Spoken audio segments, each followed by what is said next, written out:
the most reliable, trustworthy security ally of Bangladesh. Bangladesh के नेताओं, farmer army officers और professors तक एक ही सुर में भारत पर हमला करने की बात कर रहे हैं। पाकिस्तान के परमाणु बम के दम पर भारत को धमकी देने, ठीक ऐसी ही धमकी देने और नॉर्थ ईस्ट पर कब्जे की बात बांग्लादेशी आतंकवादी जसीमुद्दीन रहमानी ने भी कही। आके बोले देवो चिकन नेक बंद कर दाओ, सेवन सिस्टर के स्वाधीनता आंदोलन झांकी। अस्सलाम वालेकुम दोस्तों, मैं हूं एहसान खान और आप देख रहे हैं यूट्यूब चैनल एहसान रिएक्शन विद एहसान। दोस्तों, बहुत बड़ी डेवलपमेंट हुई है, ब्रेकिंग न्यूज़ है जो आपके साथ शेयर करनी है, जिसके बाद जो इंडियन मीडिया है वो बुखलाया हुआ है, उनकी जान को बनी हुई है, उनकी जो रात की नींदें हैं वो खत्म हो चुकी हैं। दोस्तों, ये जो भारतीय सूरमा हैं इस वक्त इतने डरे हुए हैं। जो नई डेवलपमेंट हुई है वो मैं आपके सामने रखता हूं, फिर इनकी एक वीडियो भी है इंडियन मीडिया की, वो भी हम देखेंगे। देखें हुआ क्या है कि जो बड़ी डेवलपमेंट ये हुई है कि बांग्लादेश चिकन नेक जो सिलिगुड़ी कॉरिडोर है उसके बिल्कुल पास, जहां बांग्लादेश का लालमोनीहाट एयर बेस है, उसके बिल्कुल पास 3 बेस बनाई जा रही हैं आर्मी की। और फिर दोस्तों ये भी खबर है कि आर्मी की वहां पर जो कैंप है वो भी लगाया जा रहा है। तो ये इससे पहले कभी नहीं हुआ था बांग्लादेश की तारीख में, यानी जो बांग्लादेश बॉर्डर गार्ड फोर्स है वो ही वहां पर डिप्लॉय थी, तैनात थी। लेकिन अब हिस्ट्री में फर्स्ट टाइम ऐसा हुआ कि बांग्लादेश ने ये जो मतलब ये नई डेवलपमेंट है उसके बाद इंडियन मीडिया हो, इंडियन हुकूमत हो, सब के सब वो घबराए हुए हैं, औसान उनके खता हो चुके हैं।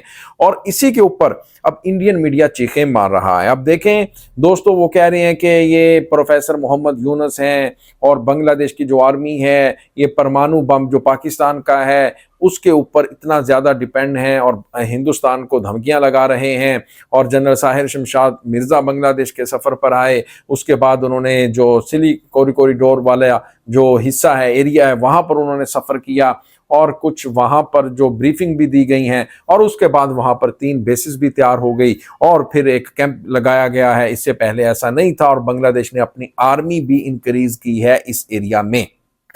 तो भाई साहब, ये सब कुछ इंडियन कह रहे हैं। अच्छा, मुझे एक सवाल है, उसका जवाब आपने कमेंट सेक्शन में देना है। क्या ये इंडियन युद्ध कर सकते हैं किसी के साथ? मेरा ये सवाल है। चाहे हमारा कोई इंडियन दोस्त देख रहा है तो वो भी बताइएगा ना कमेंट सेक्शन में। क्या भाई कोई इंडिया कोई जंग वंग कर सकता है किसी के साथ? बिल्कुल भी नहीं कर सकता। इनके अंदर इतनी हिम्मत नहीं है, तप्पड़ नहीं है इनकी कि किसी के साथ लड़ सकें। अभी रिसेंटली पाकिस्तान ने इनका जो बुरा हाल किया है उसको आए रोज डोनाल्ड ट्रंप रोस्ट करता है, उनको ट्रोल करता है, कभी 6 त्यारे कहता है, कभी 7 विमान कहता है। और शर्म करो, आप बांग्लादेश से इतने डर गए हो, पाकिस्तान से इतने डर गए हो, मतलब बांग्लादेश के एक आर्मी कैंप से आप इतना ज्यादा खौफजदा हो।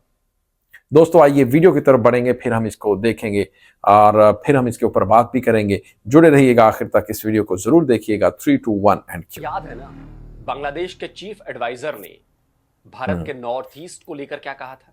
7 states of India, eastern part of India, called Seven Sisters. They are landlocked country, landlocked region. Landlock They country. have no way to reach out to the ocean.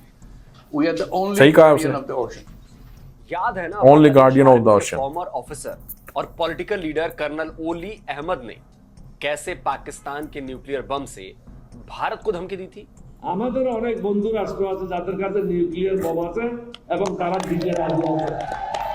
याद है ना, बांग्लादेश के retired army officer major general Fazlur Rahman ने कैसे भारत के north east state पर कब्जे का बयान दिया था। और याद है ना, ढाका यूनिवर्सिटी के रिटायर्ड प्रोफेसर ने कैसे पाकिस्तान के न्यूक्लियर बम से भारत पर हमले की बात कही थी। In order to change the Indian habitual perception, our only answer, as I feel, is nuclearization. Nuclearization does not mean that we have to be a nuclear power. Nuclearization, I mean that we have to develop a nuclear treaty with our former adversary, Pakistan. Pakistan is the most reliable, trustworthy security ally of Bangladesh. Bangladesh के नेताओं, farmer army officers और professors तक एक ही सुर में भारत पर हमला करने की बात कर रहे हैं। पाकिस्तान के परमाणु बम के दम पर भारत को धमकी दे रहे हैं। ठीक ऐसी ही धमकी देने और नॉर्थ ईस्ट पर कब्जे की बात बांग्लादेशी आतंकवादी जसीमुद्दीन रहमानी ने भी कही थी। আগে বলে দেব চিকেন নেক বন্ধ করে দাও, সেভেন সিস্টারকে স্বাধীনতার আন্দোলনে ঝাঁপিয়ে পড়তে বলো, কাশ্মীরকে বলবো তোমরা স্বাধীনতার জন্য তৈরি হও। ये केवल धमकियां नहीं थी, ये वो हकीकत है जिस पर से पर्दा उसी समय से हटने लगा था जब से बांग्लादेश में तख्ता पलट हुआ और बांग्लादेश उस पाकिस्तान के तलवे चाटने लगा जिसने 1947 से लेकर 1971 तक उसे अपने बूटों तले रौंदा था। पिछले एक साल से बांग्लादेश लगातार भारत की सीमा के बिल्कुल पास, बिल्कुल करीब अपनी मिलिट्री प्रेजेंस को बढ़ाने में जुटा हुआ है। हाल ही में बांग्लादेश ने भारत के चिकन नेक के पास बने लाल मुनीर हाट एयरबेस पर नया एयर डिफेंस रडार लगाने का फैसला किया है। यह एयरबेस भारत की सीमा से केवल 12 से 13 किलोमीटर दूर है। इतना ही नहीं, ये एयरबेस भारत के सिलीगुड़ी कॉरिडोर से केवल 110 किलोमीटर दूर है। दोस्तों, आपने ये वीडियो देखी है कि किस तरह से घबराए हुए हैं कि बांग्लादेश का जो लाल मोनी हाट एयरबेस है वहां पर वो कह रहे हैं कि एयर डिफेंस सिस्टम जो रडार होता है वो बांग्लादेश ने वहां पर लगाया, जो 13 किलोमीटर सिर्फ दूर है इंडिया के बॉर्डर से। ये है असल में इनको तकलीफ। फिर वहां पर जो हलचल है, वहां पर जो आना जाना है, जहाँ जो मूवमेंट है बांग्लादेश की आर्मी की, वो देखकर भी ये घबराए हुए हैं कि क्या वाकई ही जो बनारस का पान है वो बांग्लादेश अब खाने जा रहा है। ये भी इनको अब चिंता है दोस्तों, बहुत ज्यादा टेंशन है कि बांग्लादेश वो ना कर दे जो वो कहते थे। जिस तरह से उन्होंने जनरल ओली की बात की, इसी तरह उन्होंने प्रोफेसर की बात की नॉर्थ ईस्टर्न स्टेट्स को लेकर के कि वो डिपेंड हैं बांग्लादेश के ऊपर। यानी इनको कहीं ना कहीं चिंता तो है, इन्हें टेंशन है कि भाई ये सब कुछ कभी पाकिस्तान और चाइना और बांग्लादेश मिलकर ना कर दें।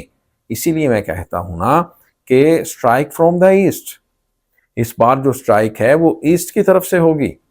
तो दोस्तों, आपका क्या कहना है इस वीडियो के बारे में बताइएगा कमेंट सेक्शन में। मिलेंगे आपसे नेक्स्ट वीडियो में, तब तक के लिए अल्लाह हाफिज।